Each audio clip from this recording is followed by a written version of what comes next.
Hello. My name is Steny Hoyer. I think probably most of you know that. I chair an organization we call the Regional Leadership Council. Regional Leadership Council was formed by President Biden and our leader, Hakeem Jeffries. Its purpose was to make sure that the American people knew what we had done in the 117th Congress to invest in America, more importantly, to invest in Americans, invest in them and their families and their communities. And what we have been doing over the last 18, 19, 20 months has been communicating with the American people the difference that investment has made for them, their families, and their communities. Folks who are here are members of that Regional Leadership Council. We have 12. 2 or 3 could not be here today. But we have worked closely with the White House. And I thank Ms. Quillian, who is the Deputy Chief of Staff, but also the 2 Chief of Staffs we've worked with, but most of all, the President and his Cabinet, because he instructed them to work closely with us so we would, as a team, make sure that what we had done in the 117th Congress would be identified, would be implemented, and we would inform the American people. There's a lot of discussion about being specific about what Kamala Harris would do. What she needs to be specific about what she has done as prologue to what she will do and her administration will do. Very frankly, this Congress has been the most divided, the most unproductive, and dysfunctional Congress in which I've served. This election coming up is about what people who are running for office are going to do for the American people.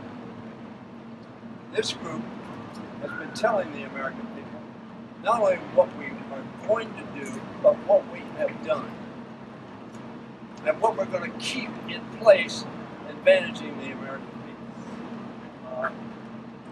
The Deputy Chief of Staff, Ms. Quinlan, just indicated 69,000 projects in 4,300 communities.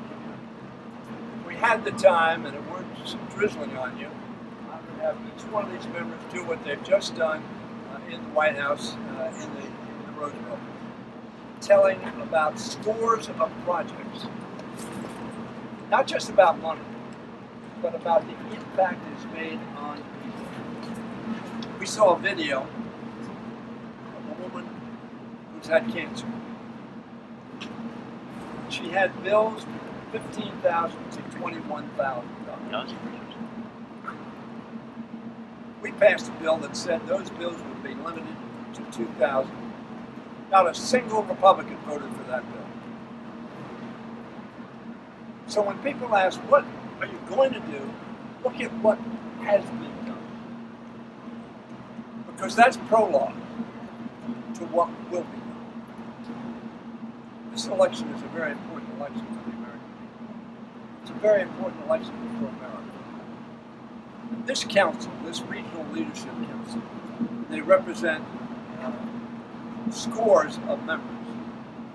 As a matter of fact, the Regional Leadership Council represents all of the members, every member, Democratic member of the Congress. And they have been on their communities, their cities, their towns, their rural communities, talking about a connectivity program that in my district has connected 19,000 people who are otherwise, frankly, deaf and blind in terms of being able to communicate and get communication. So we're very pleased to have had now the 4th meeting with White House top staff, as well as the President of the United States, talking about how can we do better for the American people, for their families, how can we make their quality of life better, how can we make America more competitive, which is why we invested in manufacturing, and manufacturing investment is now higher than it's been ever. That's what makes America great, investing in America. That's what we have done. And So let me just say we are pleased, and our work is not yet done. We're going to continue to tell the American people, this is what we've done, this is what we'll continue to do. And as Kamala Harris said, what President Trump wants to do is to eliminate the Affordable Care Act. He's got a concept. Nobody's going to pay their health care bills with a concept. They're paying it with the bill that we passed and now still Republican. So we're pleased to be here with all of you, and we'll do just a few questions because we don't want you to get too late. Hi. You talked about some of the things that you've accomplished being the prologue of what is to come. In the interest of time and weather, can you tell us what you think summarily is the most consequential thing you have accomplished for the American people? Investing in America. Now, that in what way? Healthcare or infrastructure? The American Rescue Plan. Okay. We put shots in arms in the pandemic in. We put kids back in school. And we put money in pockets so families didn't fall through the floor. Okay, we started with that. Then we passed an infrastructure bill that invested in building back the manufacturing capability. Then we passed the CHIPS and Science bill, which said that we are no longer going to be reliant on delivery from foreign countries that was not reliable, and as a result, we shut down our own automobile factories. In addition to that, we invested in science, knowing full well that investing in science is what grows jobs, good paying jobs, and makes us competitive with the rest of the world. And when we passed the IRA. And one more just for you. You've been friends with President Biden for a long time, and you've served this country for a long time. How do you feel about this moment in history? And do you feel like your friend has done well, and how do you feel about what's been accomplished? I think my friend has been one of the best presidents ever. Yes. Ever. He has been one of the most honest, straightforward, trustworthy presidents in that he told the American people, I'm on your side. He came to Congress, he came to the presidency, and the very first thing he did was talked about how he was going to invest in America, in their health, in their education, in their jobs, in bringing them, America, to be a competitive country for the next century. And he has done just that.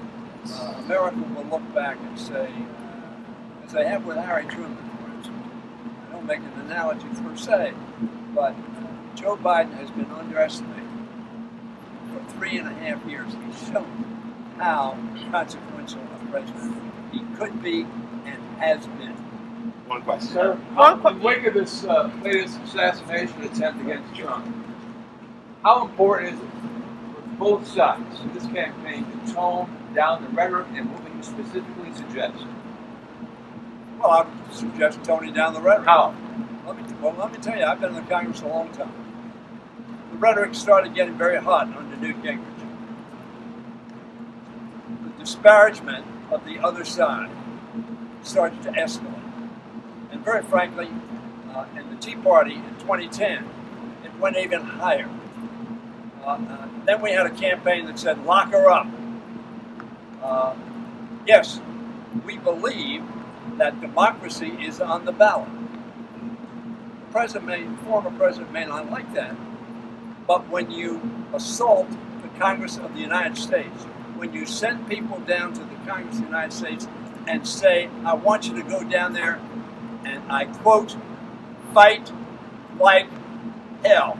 This was no peaceful demonstration you sent down to the Capitol of the United States. Now, if that rhetoric is hot, it's truthful. Now, having said that, what would I suggest? I suggest we all tone it down. But very frankly, when you get the kind of rhetoric that we get from so many tweets and so many Truth Social and all of that stuff, it's tough not to have people respond. Now, having said that, violence has no place in America. Are you concerned there'll be Urging people to fight like hell has no place in America. Are you concerned there'll be another assassination attempt? I'm concerned for both Kamala and Donald Trump. I'm concerned I'm concerned that we have no violence in America. The way we resolve differences in America is through the ballot, through voting. That's what democracy is about. We settle our differences peacefully at the ballot. And then hopefully we come together. That has not happened. And it has led to the sense, unfortunately, of too many people and some demented people taken to a place that is abhorrent, dangerous, and to be rejected. Now, I wanted to just add, my name is Madeline Dean. I'm from Pennsylvania, suburban Philadelphia, and I am a member of the task force on the assassination attempt against Donald Trump that happened on July 13th. I want to remind you that Congress voted unanimously, just days after that attempt, 416-0, to set up this task force to do a couple of things, to get at the truth, what went on, what went wrong. We are collecting scores, hundreds of thousands of pages of documents, of data, doing transcribed interviews. I want to highlight for you that we take this seriously in a very bipartisan fashion. Chairman Kelly, whose district is Butler, Pennsylvania, is chairing it in a very nonpartisan spirit because we take this threat very, very seriously. Ranking Member Crow has been terrific.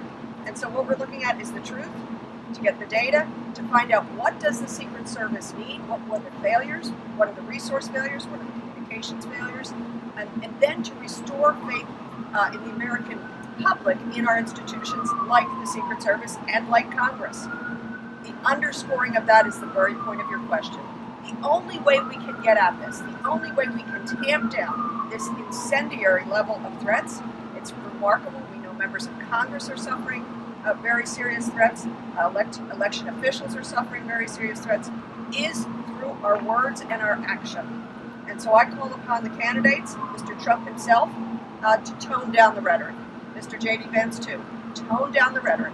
Don't be pointing fingers at people and saying things that you have no evidence for, only to make people fearful and hate others. And what would you advise the current president to do, President Biden and Kamala Harris, in their rhetoric? Continue to be themselves. They have shown only decency. Have they said anything that goes, in your opinion, overboard? I don't think so. You could try to highlight something for me, but they operate with dignity, with facts, integrity. They don't try to otherize everybody.